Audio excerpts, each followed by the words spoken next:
So, whenever we eat, it triggers our parasympathetic nervous system. Because we live with a dissociative identity, activating our parasympathetic nervous system also activates our submit parts of consciousness, which, for us at least, there's only one, and she's the youngest child part of our consciousness. And so, whenever there's parasympathetic activation, there's also age regression. And so, towards the end of a filling meal,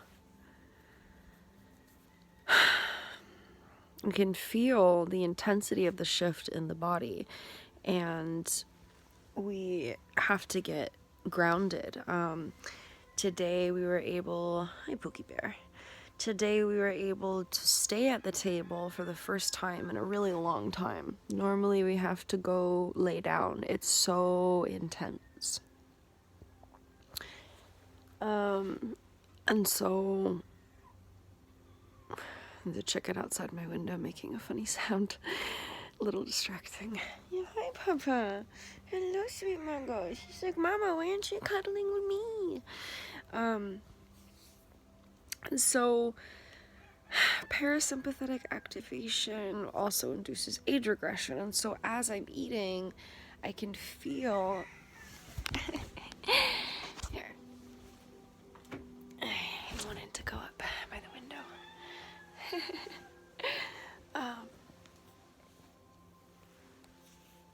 I can feel the internal adjustments of my body as my body attempts to go through a process of digesting food with a dysregulated nervous system. And living with a dissociative identity, so my whole experience of consciousness is different on top of the nervous system dysregulation.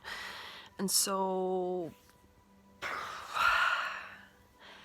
as I'm finishing the meal, I can feel my body go into that state, and I had to use smells and multiple tactile grounding toys and tools and ice my body in multiple spots just to be present enough not to panic. I wasn't even present enough to engage in conversation and fully absorb what was happening or anything like that. I was only present enough not to go into a state of panic.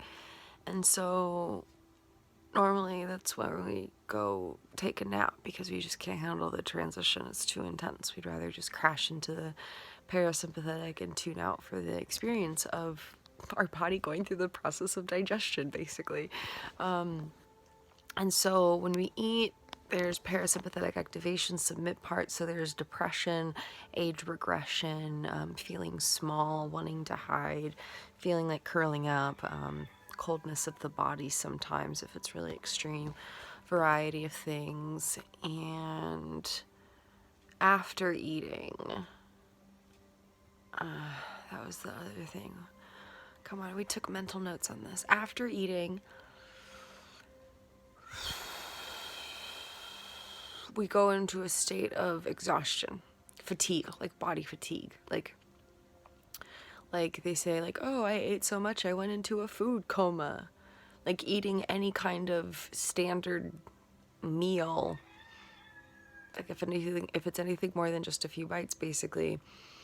I mean, I suppose it depends. A fulfilling meal, we'll just leave it at that generic thing.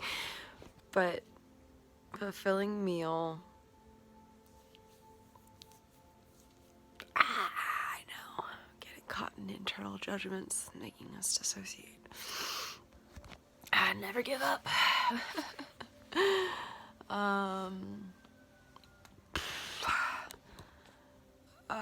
Oh yeah, our body goes into a state of exhaustion, and so even if we needed to get up and move, or even if we wanted to engage physically or whatever, we can't. It's total exhaustion.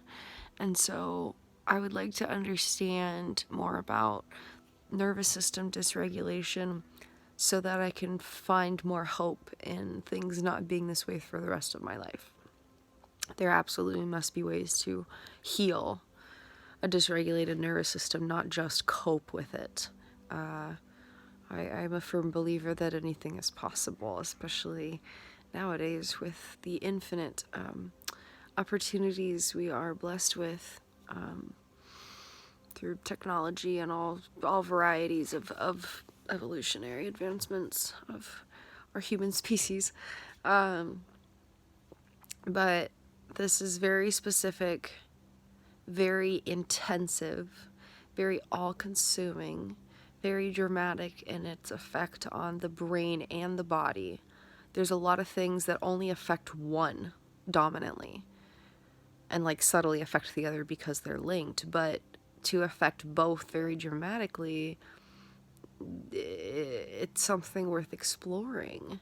And especially because food is difficult for people living with chronic dissociation.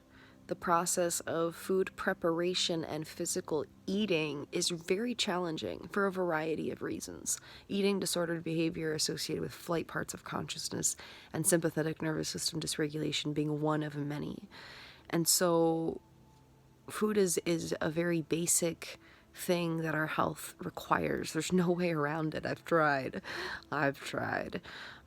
We have to find a way to be able to show up for our bodies in this capacity, and also our minds, by feeding our bodies. And so if we can understand the nervous system dysregulation and how it affects the process of eating and digestion and any anxieties of things that lead up to that would cause things like eating disordered behavior, I think that's going to really hold the key for moving forward and uncovering new specified healing outlets. I truly believe that we can create new healing avenues whenever we set the intention to.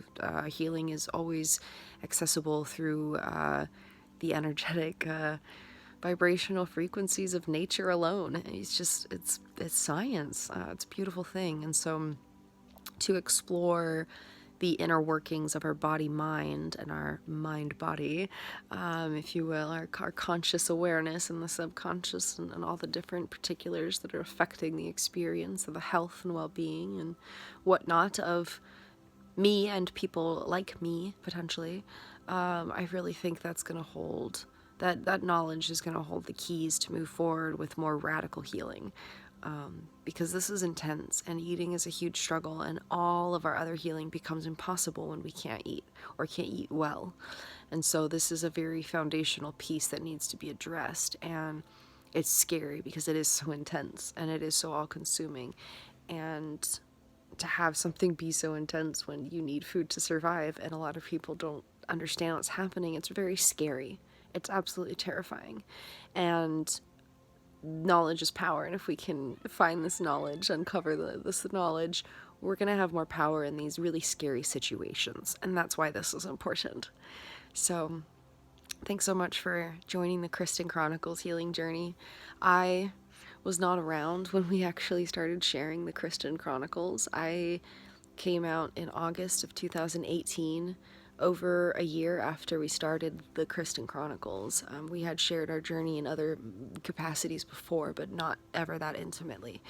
And seeing how much I shared was so scary. We actually had this big panic thing several months ago where I panicked and then blended with one of our highest ranking protectors, Coral, and we went and made 500 videos private.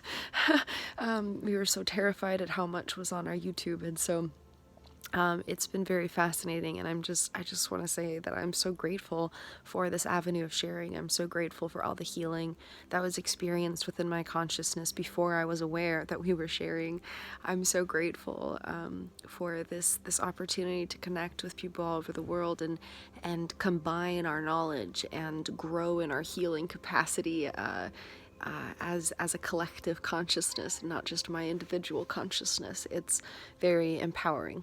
And I just want to say thank you so much for being here and for being a part of the Kristin Chronicles. It truly is a magical, miraculous healing journey, and you guys just make it so much more epic and beautiful. So thank you for being here. Have a beautiful and blessed day, my brave, beautiful warrior, soul friends.